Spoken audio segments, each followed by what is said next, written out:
In this video, we are going to talk about how to fix Frigidaire Gallery Nugget ice maker not working, ice buildup, descale and reset. Fix 1. Check power and setting. First of all, you have to check the unit is plugged in and receiving power. Verify that the ice maker is switched on.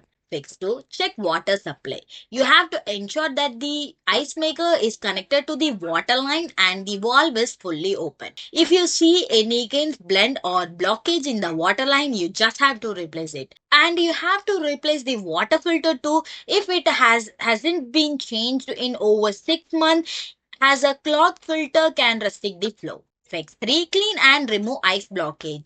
Check the machine ice bin is indicate being full.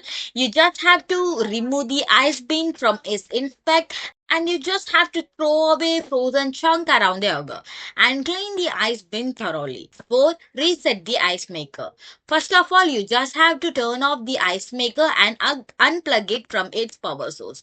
Then you have to wait around 5 to 10 minutes before plugging it back in.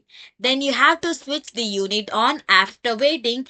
So this will help you to simply reset and clean the sensor and the control board clutches. So this will help you to resolve the issue. Thanks for watching.